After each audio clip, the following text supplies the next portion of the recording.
Welcome to Talkin' Tigers. I'm Rachel Whittaker.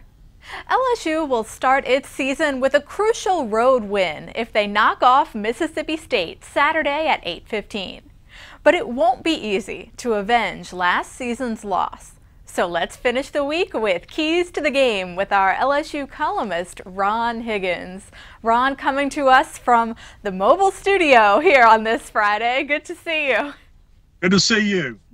Well, both LSU and Mississippi State, Ron, have new defensive coordinators, Kevin Steele at LSU, of course, and Manny Diaz at State. Now, it seems like pass defense could be a Tiger's strength and a Bulldog's weakness after Southern Miss's quarterback really carved them up early. What do you think? Well, I think that the thing that with State is they have to be careful is that sometimes they get caught in situations because they blitz a lot. Manny Diaz has a reputation for blitzing a whole bunch. It's always been his MO wherever he's been.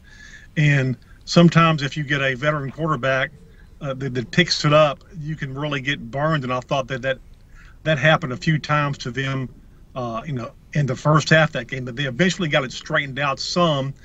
But, that can backfire on State. I mean, that said, I think they're going to do the same thing with Brandon Harris. I think they're going to try to force his hands, and he hasn't had much experience as starting quarterback. So I still think you'll see the same thing this weekend. Right, and speaking of the quarterbacks, is it more important, do you think, for Brandon Harris or Dak Prescott? Talk about a difference in experience level. Is it more important for Brandon or Dak to have a sparkling night for their team to win? Oh, I think it's more important for Dak Prescott. I mean, he is the head of the snake on that team. You cut off that head, and the snake's not going to do anything. Believe me. With LSU can survive.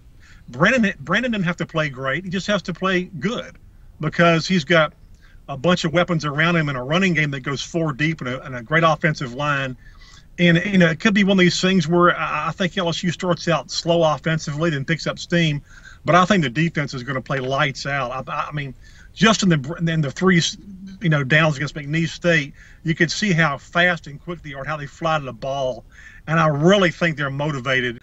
I'm thinking of score something like 31-17, 34-17. I mean, it's one of those games where LSU just kind of, pulls away just enough to make it comfortable, and State can't close it up because the defense is so good. Okay, wow. So you're thinking LSU by 14, 17 points. Interesting. Yeah, I just think the defense is really intent on not letting this guy get anything after what happened to him last year. And I don't think the people around Dak this year are as good as last year, especially his running backs. I mean, Dak carries his team, and if you stop Dak, everything else falls apart for him. Right, LSU is going to have to really make sure that they tackle Dak Prescott well. Yeah, I'm thinking it might be a little bit closer, something like LSU 27, Mississippi State 21, something like that.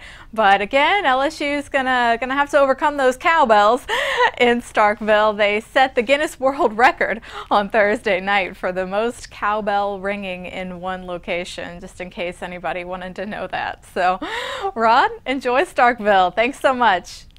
I will enjoy Starkville. It's always a thrill to go there. And LSU fans, maybe you'll enjoy it as well. See you Monday.